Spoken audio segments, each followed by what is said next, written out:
میری زندگی کی داستان اس وقت ایک عجیب موڑ پر مڑی جب میرا ننھا بیٹا اچانک بیمار ہو گیا۔ ڈاکٹروں نے اسے محض ایک عام سا بخار قرار دے کر ٹال دیا، لیکن ایک ماں کا دل تو حقیقت جانتا ہے۔ مجھے صاف لگ رہا تھا کہ میرے جگر کے ٹکڑے کی حالت بگڑ رہی ہے۔ انہی کھٹن اور آزمائش بھرے دنوں میں رمضان المبارک کا بابرکت مہینہ شروع ہوا، اور میری سحر و افطار بیٹے کی تیمارداری اور اللہ کے حضور گڑ گڑا کر دعائیں مانگنے میں گزرنے لگی۔ ایک دن اچانک ہمارے پڑوس سے افطاری کے لذیذ پکوانوں سے سجی ایک ٹرے آئی، اور پھر یہ جیسے ایک معمول بن گیا کہ روزانہ وہاں سے بہترین کھانوں برے خوان آنے لگے۔ ایک دن میں نے سوچا کہ آخر کب تک ہم دوسروں کے احسان تلے دبے رہیں گے؟ کیوں نہ آج میں خود کچھ خاص بنا کر انہیں تحفہ پیش کروں۔ میں شکریہ ادا کرنے کے لیے افطاری کی ایک ڈش تیار کر کے سیدھی ان کے کچن میں چلی گئی، لیکن وہاں جو منظر میری آنکھوں نے دیکھا اس نے میرے ہوش اڑا دیے، اور میرے ہاتھوں سے وہ ڈش گر کر فرش پر چکنا چور ہو گئی۔ میری زندگی کی اصل کہانی کا آغاز کچھ یوں ہوتا ہے کہ میرے والدین آپس میں قریبی کزن تھے، مگر میرے والد میری والدہ کو ذرا بھی پسند نہیں کرتے تھے، کیونکہ یہ شادی میری دادی نے زبردستی کروائی تھی۔ اسی وجہ سے والد نے کبھی میری ماں کو وہ عزت اور پیار نہیں دیا تھا جو ان کا حق بنتا تھا۔ شادی کے دوسرے سال جب میری پیدائش ہوئی تو والد کو جیسے امی کا دل دکھانے اور انہیں نیچا دکھانے کا ایک بہانہ مل گیا تھا۔ وہ ہر وقت میری والدہ کو بیٹی کی پیدائش کے طعنے دیتے، جب میری صابر اور نیک ماں خاموشی اور صبر سے سنتی رہتی اور کبھی پلٹ کر تلخ جواب نہیں دیتی تھی۔ ابھی میں صرف 2 سال کی تھی کہ اللہ نے انہیں ایک اور بیٹی عطا کر دی، جس پر والد کا غصہ مزید بڑھ گیا تھا۔ میری دادی اکثر والد کو سمجھانے کی کوشش کرتی، مگر وہ الٹا اپنی ماں سے بحث کرنے لگتے کہ دیکھ لیا آپ نے اپنی ضد کا انجام، اب بھگتے اپنی پسند کی شادی کو۔ دادی اکثر امی کو تسلی دیتی کہ حالات بدل جائیں گے، مگر امی چپ چاپ سب سہ جاتی تھی۔ پھر اچانک میری وہ چھوٹی بہن فوت ہو گئی، جس پر سب کو دکھ ہوا، مگر اللہ کے کاموں میں کسی کا کیا زور ہو سکتا ہے۔ کچھ وقت بیتا تو اللہ نے میری ماں کی گود دوبارہ ہری کر دی، اور اس بار بھائی پیدا ہوا، جس پر گھر میں خوشی تو منائی گئی، مگر والد کے رویے میں کوئی تبدیلی نہ آئی، کیونکہ وہ تو میری امی کو چھوڑ کر دوسری شادی کرنے کے چکر میں تھے۔ لیکن بیٹے کی آمد نے ان کی اس خواہش کے آڑے آنا شروع کر دیا تھا۔ قدرت کا کرنا ایسا ہوا کہ چند ماہ بعد میرا وہ بھائی اس دنیا فانی سے رخصت ہو گیا۔ اس کے بعد اللہ نے کئی بیٹے دیے، مگر کوئی بھی زندہ نہ بچ سکا، اور ایک کے بعد ایک سب فوت ہو گئے۔ اس پر میرے والد نے ستم کی انتہا کر دی اور میری امی کو منحوس کہنا شروع کر دیا۔ میری دادی تو پہلے ہی بھائی کے بچھڑنے کے غم میں اس دنیا سے کوچ کر گئی تھی، اس لیے دادی کے جانے کے بعد ابو کی تمام تر تلخیاں اور غصہ صرف میری مظلوم ماں کے حصے میں آتا تھا۔ سچ بات تو یہ تھی کہ والد مجھ سے بھی کبھی کوئی خاص لگاؤ نہیں رکھتے تھے، لیکن امی کے مقابلے میں وہ کبھی کبھار میری بات سن لیا کرتے تھے۔ مگر پھر ان کے خود غرض دوستوں نے ان کے دماغ میں یہ زہر بھر دیا کہ تمہاری بیوی نہیں بلکہ یہ بیٹی ہی تمہارے گھر کے لیے بدشگون ہے، جس کے قدم پڑتے ہی کوئی بچہ زندہ نہیں بچ رہا۔ ان باتوں نے والد کے دل میں میرے لیے رہی سہی جگہ بھی ختم کر دی، اور ہم دونوں ماں بیٹی کو ہی منحوس پکارنے لگے تھے۔ مجھے یہ سب سن کر اپنے اندر ایک آگ سی محسوس ہوتی تھی، مگر امی ہمیشہ میرا ہاتھ تھام کر روک لیتی اور کہتی کہ بیٹا خاموش رہا کرو، اللہ صبر کرنے والوں کے ساتھ ہے، اور وہ تمہارے والد ہیں، ان کے سامنے زبان کھولنا ہمیں زیب نہیں دیتا۔ ابو کے دوستوں نے یہ جھوٹی بات پورے محلے میں پھیلا دی تھی کہ میں ہی اپنے بھائیوں کی موت کی ذمہ دار ہوں۔ اسی وجہ سے میرے رشتے کے لیے کوئی قدم نہیں بڑھاتا تھا۔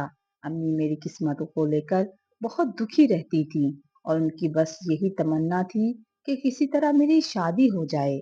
مگر پھر ایک روز ابو نے ستم کی انتہا کر دی۔ میں کالج سے تھکی ہاری گھر آئی کہ دروازے پر دستک ہوئی۔ جب میں نے کواڑ کھولے تو ایک انجان عورت اپنے 2 بچوں کے ساتھ زبردستی ہمیں پیچھے دھکیلتی ہوئی اندر آ گئی، اور آتے ہی حکم چلانے لگی کہ مجھے فوراً پانی لا کر دو۔ میں اس کے اس غرور بھرے رویے پر دنگ رہ گئی۔ امی بھی پریشان ہو گئی، مگر امی نے اسے پانی پلایا۔ تھوڑی دیر کے بعد جب ابو آئے تو میں نے سوال کیا کہ یہ عورت کون ہے اور اتنے حق سے ہمارے گھر میں کیوں بیٹھی ہے؟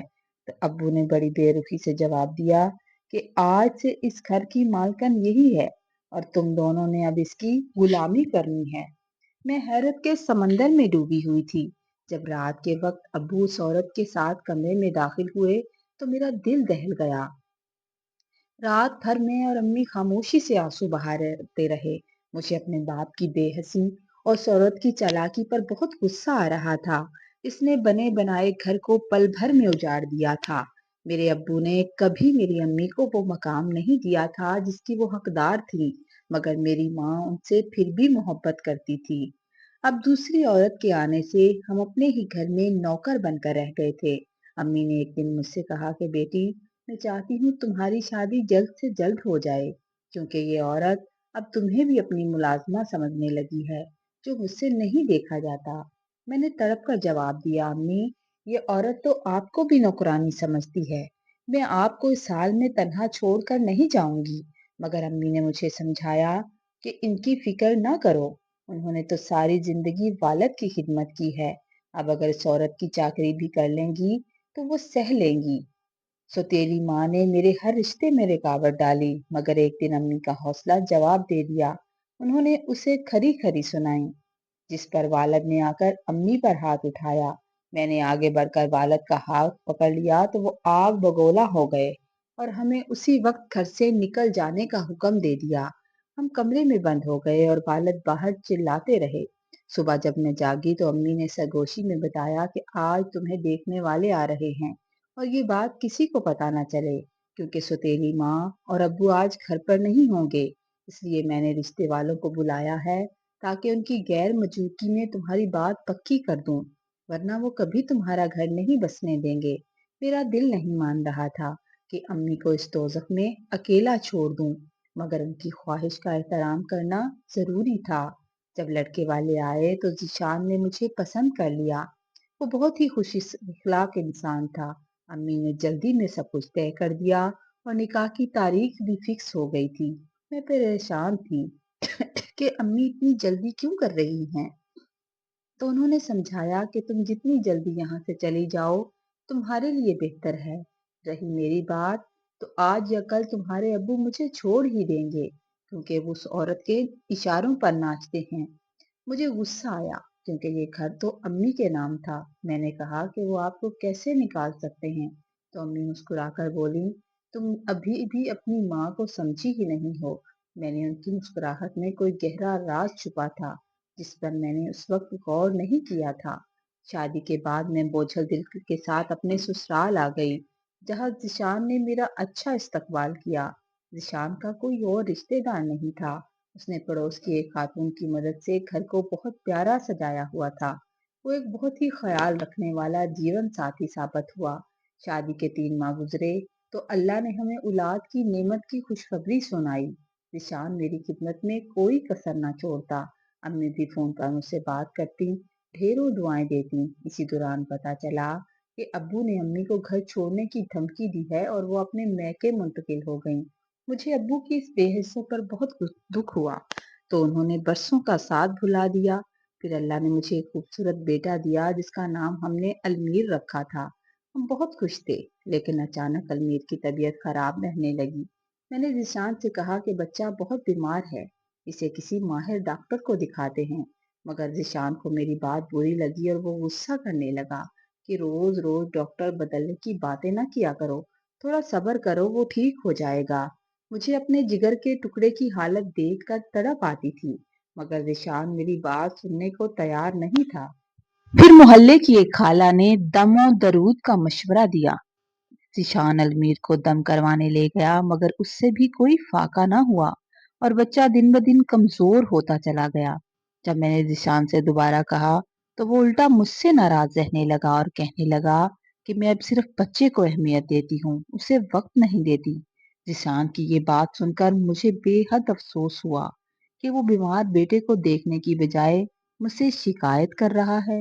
میں نے امی کو فون کیا تو وہ بہت دکھی ہوئیں۔ انہوں نے مجھے تسلی دی کہ انشاءاللہ بیٹا ٹھیک ہو جائے گا، مگر شوہر کو بھی وقت دو۔ رمضان کا مہینہ شروع ہوا تو ہمارے پڑوس میں نئے لوگ آئے اور پہلے ہی دن انہوں نے افطاری بھیجی۔ وہ افطاری المیر بھی بہت شوق سے کھا رہا تھا اور ذیشان کو بھی وہ کھانے بہت پسند آئے۔ اب یہ روز کا معمول بن گیا کہ وہاں سے کھانا آتا اور ہم سب بڑے مزے سے کھاتے تھے۔ پھر ایک دن مجھے خیال آیا کہ وہ روز کھانا بھیجتے ہیں، میں نے کچھ نہیں بھیجا تو مجھے شرمندگی ہونے لگی۔ میں نے خود افطاری بنائی اور ان کے گھر چلی گئی۔ جب میں کھانا لے کر ان کے کچن میں پہنچی تو وہاں جو منظر میں نے دیکھا اس نے میرے ہوش اڑا دیے۔ ایک عورت کھانا پکا رہی تھی اور میں نے اپنی آنکھوں سے دیکھا کہ اس نے کھانوں میں کچھ عجیب سی چیز ملائی، جسے دیکھ کر میرے رونگٹے کھڑے ہو گئے۔ میں وہ منظر دیکھ کر خوف کے مارے الٹے پاؤں اپنے گھر بھاگ آئی۔ جب ان کی ملازمہ ہمارے گھر کھانا لے کے آئی تو میں نے وہ سارا کھانا چپکے سے فریج میں رکھ دیا تھا اور اپنے شوہر اور بچے کو اپنے ہاتھ کا بنا سادہ کھانا کھلایا، مگر المیر نے وہ کھانا اتنے شوق سے نہیں کھایا تھا۔ میں نے غور کیا تھا ان کے کھانوں سے المیر کی بیماری میں کچھ افاقہ تو ہوا تھا، مگر مجھے سمجھ نہیں آ رہا تھا کہ اس عورت نے کھانے میں ایسا کیا ملایا ہے جس نے میرے دل میں دہشت بھر دی تھی۔ اگلے روز میں نے پھر پڑوسیوں کے گھر کا چکر لگایا تاکہ اس عورت سے مل سکوں۔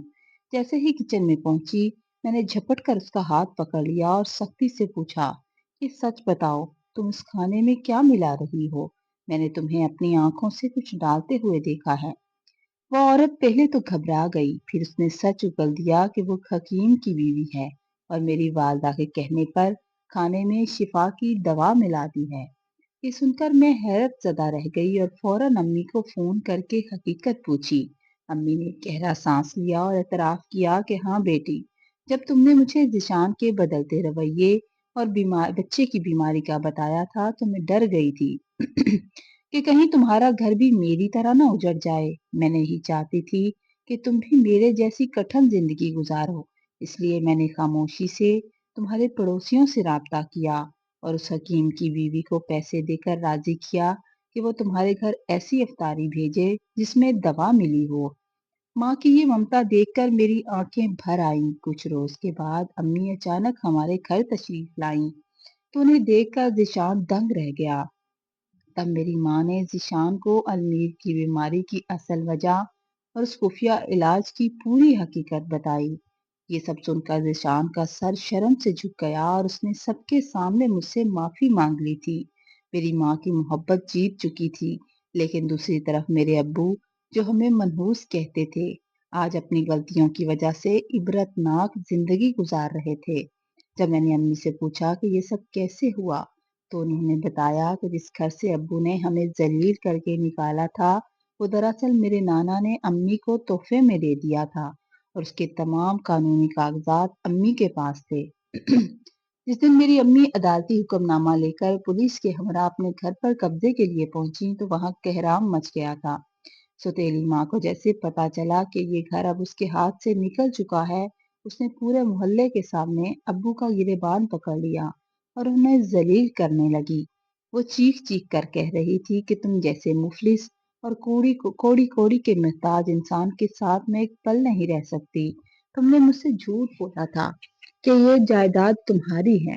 اس نے اسی وقت اپنا سامان اٹھایا اور ابو کو دھکے دے کر گھر سے باہر نکال دیا۔ ابھی ابو اس صدمے سے سنبھلے بھی نہیں تھے کہ انہیں عدالت سے خلا کا نوٹس بھی مل گیا۔ وہ عورت جو کبھی محبت کے جھوٹے دعوے کرتی تھی، ابو کو سڑک پر چھوڑ کر غائب ہو گئی تھی۔ اب میرے ابو کی حالت یہ تھی کہ سڑکوں پر دربدری کی ٹھوکریں کھا رہے تھے۔ ان کے مغرور دوستوں نے بھی راستہ بدل لیا تھا اور وہ مزاروں کے باہر لنگر کی لائنوں میں لگ کر پیٹ بھرتے تھے۔ ایک دن جب میں بازار سے گزر رہی تھی تو میری نظر ایک بوڑھے شخص پر پڑی جو میلے کچالے کپڑوں میں سڑک کے کنارے پڑا ہوا تھا۔ جب میں نے قریب سے دیکھا تو وہ میرے ابو تھے۔ میں اپنی تمام تکلیفیں اور ان کے دیے ہوئے زخم بھول گئی۔ آخر کو وہ میرا باپ تھا۔ میں نے انہیں سہارا دیا اور اپنے گھر لے آئی۔ ذیشان نے بھی کمال ظرف کا مظاہرہ کیا اور خود اپنے ہاتھوں سے ابو کو نہلایا اور صاف کپڑے پہنائے۔ ابو دسترخوان پر بیٹھ کر زاروں قطار رونے لگے اور کہنے لگے، بیٹی میں نے ایک فرشتے جیسی بیوی اور تم جیسی نیک بیٹی کو چھوڑ کر اس ناگن سے دل لگا لیا جو مجھے سڑک پر لے کر آ گئی، مجھے معاف کر دو۔ پھر میں نے امی کو منایا اور انہوں نے بڑے ضعف کا مظاہرہ کرتے ہوئے ابو کو معاف کر دیا تھا اور دوبارہ اپنے ساتھ رہنے کی اجازت دے دی تھی۔ آج ہمارا گھر دوبارہ خوشیوں سے بھر گیا ہے اور یہ سب میری ماں کے صبر اور ان کی عظیم محبت کی وجہ سے ممکن ہوا۔ بے شک اولاد اللہ کی نعمت ہے، اس کی قدر نہ کرنے والے اپنی خوشیوں کا دروازہ خود ہی بند کر دیتے ہیں۔ سٹوری اچھی لگے تو لائک کریں، کامنٹ کریں، چینل پر نئے ہیں تو سبسکرائب کریں۔